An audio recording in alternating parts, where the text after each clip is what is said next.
Wait, let me explain something to you. I am not Mr. Lebowski. You're Mr. Lebowski. I'm the dude. Why don't you make like a tree and get out of here? Now I'm here to answer any questions you children may have about the monorail. Me! Can it outrun the Flash? You bet. Can Superman outrun the Flash? Sure, why not? It's the Al Travis Show. We get her here once a week. Love having her. She's Shannon Watson with Majority in the Middle. Shannon, how are you today? I am doing well. How are you? Happy New Year. Happy New Year to you. It would seem, and we'll have plenty of time to talk about it, that 2026 does not want to be outdone by 2025 when it comes to things to talk about. I have decided, I told somebody yesterday, I've decided my theme for 2026 is buckle up.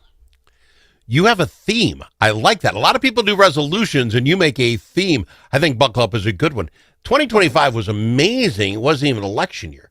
We get a lot of real weird years in election years, but we're running into this. In fairness, it was an election year, like local offices and, special sessions. And we had special elections. I mean, there were plenty of things to discuss. I think 26 is going to be a boomer. I'm not saying I'm excited, but it gives guys like me lots to discuss, and I'm okay with that. And we will. That's true. Yes. Good. Did you travel anywhere this holiday weekend? I did not.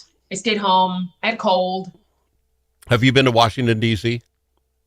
I have. I have only been to D.C. twice in my whole life, which I know is weird for somebody who works in politics. I suppose that just goes to show my focus on state and local. But yes, I went. I was there for a conference with a group, and then wait a minute, maybe 3 times. No, just 2 times. And then one time right before I turned 40, I went by myself. No way. No one goes by themselves. Did you enjoy it? Washington, D.C. itself? Are you a fan? The time I went by myself, I framed it to myself as this is my first trip to D.C. Because I was afraid I was going to get overwhelmed and try to do everything. And I went the weekend after Veterans Day. So I was there Thursday, Friday, Saturday, right after Veterans Day. I don't remember what year that was, but you're going to hate this. It was almost deserted. Like it Get was. out. Right? Like Congress wasn't in session and everybody was at home and like the school groups were done and all the Veterans Day festivities were done. And so, yes, it was very quiet and probably exactly what you want. First time ever being there. Seen it on maps and in pictures. Hated it. If it weren't for people, if it was just me and my clan wandered around, I would love it. I'm a kind of a history guy. I was excited to go. Knew we weren't given enough time. One day you can't cover D.C., but I wanted to get the basics where it was. First off, the mall is huge. It doesn't look huge in the picture. It is flipping huge. And once you get walking it, you're going around lake. You're going around lake, people. It's a long walk. Bring tennies. Jefferson, I feel sorry for him. They put him way off on the other side. If you're going to complete the circle, you got to go all the way over there. There was very few people there when we got there. I did not get to Jefferson because it's way over there. It's way like over there. It's like, well, where are you to put him? It's Jefferson over there. So you get there, all very interesting, and I enjoyed the walk. Again, hate people. So we went from Richmond there. It's a 90-mile drive. I, being from southern Minnesota, know that a 90-mile drive will take you exactly 90 minutes. So I planned accordingly. Then we get in. It's 4 lanes on both sides, 8-lane highway. And you're going 30 miles an hour the whole way there. It took us 3 hours to get there. Wow. My brother-in-law said it's going to be bad. So I didn't drink any liquids 3 days before because there's no place to stop and pull over. And basically said, you're not going to pull over. So I wasn't happy when we got there. And then there's the massive... there was nothing good about it. And then the massive hordes of people. And I think the Minnesota nice mentality that we have is lost on the rest of the world. Because as you're walking by on the sidewalks of people, evidently the rest of the world thinks as long as I don't look you in the eye, I can walk straight ahead into you and it's on you. You know, Minnesotan, we're bobbing and weaving, trying to stay out of people's way. The five of us in our group, half the time we weren't in a group because we're all bobbing and weaving, making sure people weren't running into us. People suck. I hated it. I just hated it. I'm so sorry. I want one national law that I think you and I can agree on. Okay. Should you have small children, especially those that are unable to walk the distance, which, by the way, was long. Yeah, it's and a you mile from the capital to it's a full mile. Yeah. And you got to go around the block. Okay. Yeah. You can't bring the stroller. Until the child can walk and make this march, you don't get in. I got into a couple of the Smithsonian things, and they got you got to walk the path to find out where the dinosaurs came after the next dinosaur. And these people, there was a guy who had a 3-person stroller. Yes. This thing was massive. And he's like, excuse me. I was like, no, I'm not excusing you. Park that bad boy outside, sit with your kid, and let the rest of you. I don't have any time. I'm sorry, people with kids, but they will grow up. I will say, as a person, like I don't have any kids, but I was one of 3, and there was no shortage of discipline in the house when I was growing up. Good. I grew up with a healthy fear of my parents, and we had a formation in which we walked. I mean, we weren't the Von Trapps, but we had a formation. That. Yes. Yeah. Tell me your parents have a military tradition in their family without telling you they have a military tradition in the family. We had a thing that we did. That being said, that is not the way of the world right now. And I would much rather try to navigate around somebody else's stroller than getting cut off at the knees at a toddler. I mean, talk about bob and weave, man. No, let's just say that toddlers don't need to be in the Natural History Museum. They're not going to remember. They don't know what the world you just showed them. And you know, the whole thing, we went in to see the Hope Diamond. Yeah. The one that I think they threw in at the end of the Titanic. I think it's that one. I don't remember. But you got to walk through about 2 million other kinds of rocks. It's just rock after rock after rock. Yeah. And you're fighting these people, and the kid's like, I was like that, but I was walking, at least when I was. Kids aren't going to learn anything anyway. You can tell me they were there when you were 6 months old. What difference does it make? Keep them out of D.C. Is that really asking that much out of Americans? Oh, probably. It is. It isn't. I'm sorry. God. And I don't even want. Okay, I can quick. I've said it already. And I get on the plane in Southwest, and I presume they're changing this, but right now you board in A, B, and C. Oh, First yeah. 60 seconds. That's been the Southwest thing for ages. It's a stupid thing. So my wife and I are literally the last 2 people getting on this plane, and you know, you don't know where you're going to sit. We're obviously probably not going to sit next to each other because are they going to be seats? So we're walking down the corridor, and the guys, 4 people ahead of us, are bringing on a cat. A cat. I'm making another law. No kids on strollers and no cats, for God's sakes, on a plane. I'm highly allergic to cats. Oh, I just am. And I didn't take extra allergy medicine thinking I'd sit next to cat guy. But we're walking down the thing, and the guy who's going to push the door behind us comes up, and the kid gets on. The guy said, am I going to have to sit next to a cat? He goes, is there a problem? I said, yeah, it's a cat. I'm allergic. What do we do? He goes, if that's a problem, we'll move some people around. I'm thinking to myself, you're in the tubes of death. Cat dander goes up in the plane tube, and it goes around the whole plane. This isn't good. Cats should not be allowed. Am I wrong here? Why do you need to bring your cat to D.C.? Give me it. There's no reason. That's a very good question. Was it a show cat? Was it working? It was a little weird box, this little cage thing. Cats should be abandoned. If you need a dog to get you through the airport because you're blind or something, I'm all in. You got to have a dog. But you're just bringing your cat on. And I hope they had to buy a whole ticket for it. I really do. Then the next thing, and then we got to go to break. So then my wife finds a seat. I'm literally a diagonal back a little bit from her. And it's a mom and her 6-month-old kid. Okay. Guessing 6. Great mom. I'm not ripping the mom if you ever listen to the show. Jiggled, played, did everything good to keep this kid quiet. He's relatively quiet. Yeah. I have no complaints. Except at some point, and again, I sound like a really old man, breastfeeding on a plane next to a guy you don't know, and no cover-up blankie or whatever you people got. It's just wrong. You got to be able to handle a boob, man. What? No, but you know the plane seats, they don't even get my big butt in the seat. I'm this close, and then the baby's head, and then I'm looking away. I've got my head, I'm looking out the window. I'm seeing nothing but clouds out there, and my kids all had this technique done, and I don't remember how long it took. So I'm literally, you think it's done yet? 10 minutes? I'm staring at 20 minutes. I look back. Nope. Went to the other side. It was the weirdest 35, 40 minutes. So I don't know when the right time. Can I look back? Can I look straight forward? She'll think I'm giving the side eye. Sorry. It was really bad. I'm sure she could feel your uncomfortableness vibe. Thank you for not saying anything to her. Thank you for not fussing. She about was it. a great mom, and I get women get to do that. We just got to find a way. Because, hey, sir, I have to do this. Give me 5 minutes. 5 minutes at the wall. Got it. I had to judge. I had no idea. It was weird. It was a strange trip. I'm sorry. We haven't talked about anything important yet. We'll go to break. We'll come back. I don't like DC. I don't. I want DC on my own. Can I rent it for the weekend and get to see it all? Back after this, I've got a Shannon Watson majority in the middle. Need a friend at the Capitol who knows how to get things done. And you're in luck because that's exactly who we are, your friends at the Capitol, and we deliver results. At Momentum Advocacy, we bring decades of experience in lobbying, public affairs, and crisis communications. From local nonprofits to national corporations, we help you move policy, manage your media, and make your voice heard. We're not just seasoned pros, we're essential partners. Momentum Advocacy, your friends at the Capitol.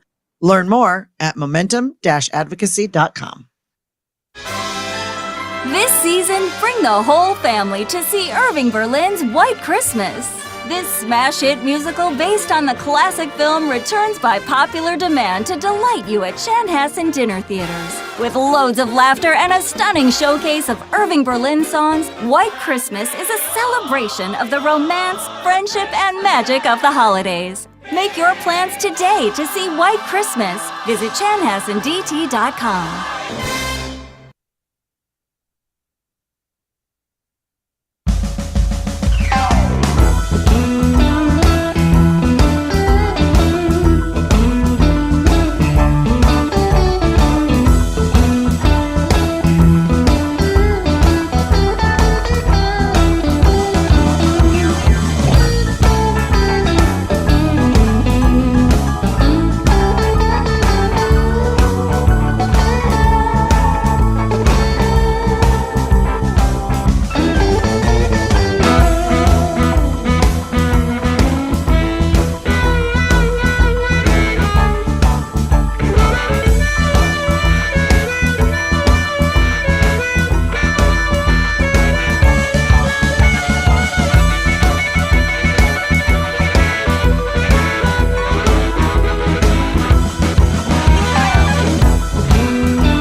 The Al Travis Show, the last place you can go and hear all sides. Respectful, thoughtful, and grateful. Not to drag this on any longer, one more thing. The weirdness about D.C. So we landed in Baltimore, took a train down to Richmond to where her brother lives. And I thought that'd be kind of cool, right? First off, the trains are all on old train tracks that, work by industrial areas. You saw nothing cool. If you went past anything, it was just an old junkyard of something here, and there was absolutely no cool sights. I just throw it out there. Don't get your expectations up. The next thing is, I thought that train stations were going to be like the New York train station, marble and cool and like Grand Central. Yeah, and they're not. They're like little post offices where a guy can charge you $12 for a half a sandwich because they can, because you're starving. So don't expect that either. And then we got almost to Richmond, like 1 or 2 stops away, and we stop, and the guy says, we're having some technical difficulties. Sorry for the delay. We're going to get a fixer guy here, and we'll get on the road as soon as possible. No one even murmurs. No one does nothing. Yeah. Half an hour. Half an hour goes by, and we're up and running. And Tripper said, no one's complaining. All of us have people waiting to pick us up at said train station, and it's just a half an hour, and no one says. She goes, happens all the time. How do the savages on the East Coast live like that? I don't know. It sounds like they're patient. Well, you get so numb to that it's just a half an hour out of my life, no biggie. I'm like, my brother-in-law, he's waiting for me at the station, the post office. How long would it have been to drive? Would it have been comparable? back to about twice as long as you think. So instead of 5 hours, I don't know.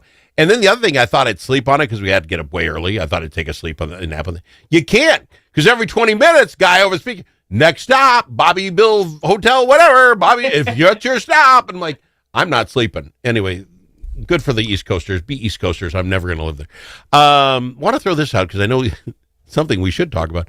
You have the Civic Pledge thing going on here today, tomorrow, or today. And tell us about that. That has something to do with majority middle, but not majority in the middle. Yeah, well, it's sort of a yes and. So the Civic Pledge for a Stronger Minnesota has become sort of the signature piece of What We Can Do Weeks, which is the thing that we created with several other organizations in response to the political violence that happened in June. And we have been holding these events around the state, sometimes in conjunction with other things, and then sometimes at requests for local communities. But we hadn't done one, a public one in Minneapolis or St. Paul. And so we're like, people are asking, like, when are you going to do this here? And so we thought this would be a good way to kick off the week, brand new year, and, sort of start us off right. We didn't imagine there'd be so much news between in the first 5 days of January that would be like, all right. You might be buried in the headlines. It's true. But so this pledge is for whom? Civic leaders, mayors, council members, not the Al Travises of the world who have nothing to do with anything. No, absolutely. No? And the Al Travises of the world and, quote unquote, normal people. So we have invited leaders who represent, faith communities and schools and businesses and civic organizations, and then elected officials, faith, labor, all kinds of different people, which actually makes for a really fun event. Because, sometimes it's a mix of people whose names and then, people who you don't know. So the one in St. Paul is today. Some folks will hear this after it starts at 12:30. What's the one in Minneapolis then? Do you know we have a date for that? Minneapolis is on Thursday at 9 a.m. In downtown Nicollet Mall. Not outside. Like the location is there. All right. If people are interested in attending, there's no cost to attend. But we do need RSVPs ahead of time, so they can find that on our website. All right, and that's on the Majority Middle website? Yeah. All right, yes. MajorityMiddle.com, MajorityMiddle.org. Just so folks don't get confused, you are allowing people with strollers. This isn't an Al event. You are going to allow babies to be there, correct? We do. We are parent-friendly. We're very inclusive. It isn't parent-friendly. It's the kids. They're not going to be there. They can't sign their little name anyway. But okay, go if you want to go and bring your stroller. We haven't had any kids attend. That would be fun, though. I think our youngest signer is probably there's a guy who was elected to a township board in northern Minnesota. Yeah. He was elected when he was 20. And you know what? This might be a cool thing to do, or an offshoot for kids, is to get it into schools. To have them in 8th, 9th, 10th grade realize what civics is, by the way, before you're 6 months old and on a plane. But get to go over it, decide, you know what, I can do this. I'm gonna pledge my life that I will take kind of the dare for politics. Right. There you go. I like that. I love it. Nice job. I appreciate you hearing me spew off my stuff on my trip. I appreciate you being here, Shannon. I really do. I appreciate you back, my friend. Shannon Watson, Majority in the Middle. Go to MajorityMiddle.com and check out what they're doing with their What We Can Do Weeks, both those pledges. Braver Angels Minnesota is